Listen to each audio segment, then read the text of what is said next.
सबको राम राम। रामायण के घटना पात्र का विश्लेषण, मानव जीवन से संबंध तथा शिक्षा पर आधारित यूट्यूब चैनल रामायण के मोती में मैं हरिहर मंडल आप सबको स्वागत करता हूँ। नारद जी ने कहा, यद्यपि बर अनेक जग माही, यही कह शिव तजी दोसर नाही। अर्थात इस संसार में तो अनेकों वर है, किंतु पार्वती के लिए शिव के अतिरिक्त दूसरा वर नहीं है। नारद जी ने गुप्त रूप में ये भी कहा कि ये वही सती है जिसको शंकर जी ने त्याग किया था। ये वही सती है जिसने शंकर जी के वियोग में आत्मदाह कर लिया था। नारद जी के वचन सुनकर माता मैना दुखी होकर बोली, न त कन्या बरु रहु कुंवारी, कंत उमा मम प्राण प्यारी। गिरिराज ने मैना को समझाते हुए बोले कि देवर्षि की वाणी मिथ्या नहीं हो सकता, अतः पुत्री को तप के लिए तैयार करो। यह सब सुन रही पार्वती बोली कि मैं पिताजी की बात से सहमत हूँ, इसलिए मैं तप करूंगी, क्योंकि तप में बहुत शक्ति है। तप के बल पर ब्रह्मा जी सृष्टि रचते हैं, तप के बल पर विष्णु जी जगत का पालन करते हैं, और तप के बल पर ही शंभु जी संहार करते हैं। तप के बल पर ही शेष जी ने धरती को धारण किया है। माता पिता से विदा लेकर पार्वती तप करने को चली। रामायण कहती है, उर्धरी उमा प्राणपति चरणा, जाय विपिन लागी तप करना। सुकुमारी पार्वती ने पति पद सुमिरन करते हुई सब भोग को त्याग दिया।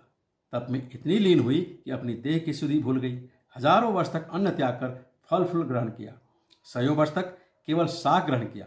लंबा समय तक कठिन उपवास किया। 3000 वर्ष तक सूखी बेलपति खाकर गुजार दी। इसलिए पार्वती का दूसरा नाम अपर्णा पड़ा। जब से सती ने तन का त्याग किया, तब से शिवजी बैरागी हो गए। राम नाम का सुमिरन करते, राम जी का गुणगान श्रवण भजन करते।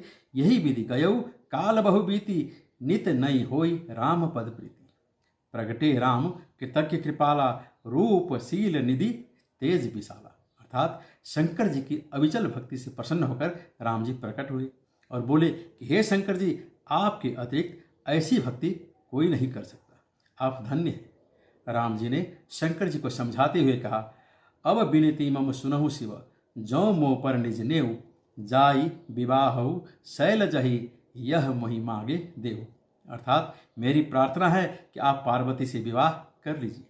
शंकर जी ने कहा, सिरधरि आयुष करिय तुम्हारा, परम धर्म यह नाथ हमारा। मातु पिता गुरु प्रभु के वाणी, बिनहि विचार करिय शुभ जानी। हे प्रभु, मैं आपकी आज्ञा सिरोधार्य करता हूँ, क्योंकि माता पिता गुरु और भगवान के वचन को बिना विचारे ही मान लेना चाहिए। आजकल के बच्चे अपने आप को स्मार्ट और माता पिता को पुराने ख्यालात के या ना समझ जानकर उनकी सलाह सुझाव को अनसुना कर देते हैं। मैं उनसे कहना चाहता हूँ कि बेटा, जितना आपका उम्र है उनसे बहुत ज़्यादा आपके माता पिता का अनुभव है। वो जो बोलते हैं अपने अनुभव के तराजू पर तौल कर बोलते हैं। जब तक वो जीवित है उनकी सेवा करो और उनका अनुभव से लाभ लो। इस संसार में माता पिता और गुरु से बड़ा तुम्हारा शुभचिंतक कोई नहीं। राम जी की हितकारी बात मानकर शंकर जी ने सप्तऋषि को पार्वती की परीक्षा लेने को भेजा।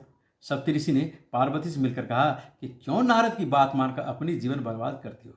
तेहि के वचन मान विश्वासा, तुम चाहु पति सहज उदासा। निर्गुण निलज कुवेश कपाली, अकुल अगेह दिगंबर व्याली।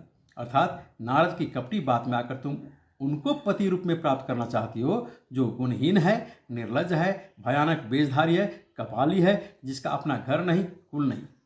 यदि तुम चाहो तो तुम्हारे लिए बैकुंठ निवासी विष्णु जी से बात करता हूँ। बस तुम शिव जी से विवाह करने का विचार त्याग दो। सप्तऋषि की यह बात सुनकर पार्वती बोली, जन्म कोटि लगी अगर हमारी, बरहु शंभुनत रहु कुमारी। तजहु न नारद कर उपदेशु, आप कहीं सत बार महेशु। गुरु के वचन प्रतीत नहीं जेहि, सपने सुगम न सुख सिद्धि तेहि। अर्थात हे ऋषिवर, केवल एक जन्म का नहीं, मेरा करोड़ों जन्म तक यही हट है कि या तो शंभु से विवाह करूंगी या कुंवारी ही रहूंगी। स्वयं महेश भी आकर 100 बार बोले तो भी नारद जी के उपदेश का त्याग नहीं करूंगी, क्योंकि गुरु के वचन को अवहेलना करने वाले को सपना में भी सुख सिद्धि नहीं मिलता। यह बात सप्तऋषि ने शंकर जी को बता दी। पार्वती की अटल विश्वास जानकर शंकर जी प्रसन्न हुए और फिर समाधि में लीन हो गए। उसी कालखंड में तारकासुर नाम का बलशाली राक्षस हुआ, जिसने अपने भुजबल से तीनों लोक को जीत लिया। पराजित और आक्रांत देवगण ब्रह्मा जी से विनती की कि हमें तारकासुर का अंत का उपाय बताइए। ब्रह्मा जी ने बताया कि तारकासुर को शंभु पार्वती से उत्पन्न पुत्र ही मार सकता है। सब सोच में पड़ गए कि यह कैसे होगा, शंभु समाधि में है और पार्वती तप कर रही है। बहुत सोचने के बाद शंकर जी का समाधि भंग करने के लिए देवताओं ने कामदेव को भेजा। शंकर जी के समीप जाकर कामदेव ने अपना प्रभाव प्रकट किया। इसके परिणाम स्वरूप संपूर्ण चराचर जगत ही नहीं, सिद्ध विरक्त महामुनि जोगी भी काम से विवल हो गए, किंतु शिव जी पर कोई असर नहीं हुआ। शिव जी पर काम का प्रभाव शून्य देखकर कामदेव ने उनके हृदय पर 5 तीक्ष्ण बाण चला दिया। शंकर जी का समाधि टूट गया। पल्लव के पीछे छुपे कामदेव को देखा। क्रोधित शिव जी ने अपनी तीसरी आंख खोलकर कामदेव को भस्म कर दिया। जैसे रामायण में उल्लेख है, कामदेव ने आम के पल्लव की ओट लेकर शिव जी पर काम बाण चलाया था। संत का भाव यह है कि काम सीधा आक्रमण नहीं करता, वह पुरुष के लिए स्त्री के ओट में और स्त्री के लिए पुरुष के ओट में आक्रमण करता है। जिसका ओट लेता है वो असल में आम ही होता है, किंतु काम के वशीभूत आपको खास लगता है। तात्पर्य, कामी को बंदर बंदरी भी सुंदर सुंदरी लगता है। कामदेव का 5 बाण का अर्थ है रूप, शब्द, गंध, स्वाद, स्पर्श जैसे 5 विषय जो 5 ज्ञानेंद्रिय मार्फत हमारे मन में प्रवेश करती है। आम आदमी काम बाण लगने पर बेहोश हो जाता है, किंतु शंकर जी जागे। छाड़े विषय विष को उर लागे, छूटी समाधि शंभु तब जागे। यही फर्क है जीव और शिव में। काम बाण से जो सो गया वो जीव है, जो जाग गया वो शिव है। काम जिसको जला दे वो जीव है, जो काम को ही जला दे वो शिव है। काम का 2 रूप है। काम यदि मर्यादा में रहे तो कामदेव हो जाता है, किंतु मर्यादा तोड़ दे तो काम विकार बन जाता है। यह प्रसंग हमें सिखाता है कि न काम को भोगो, न काम से भागो, केवल जागो। जय राम जी।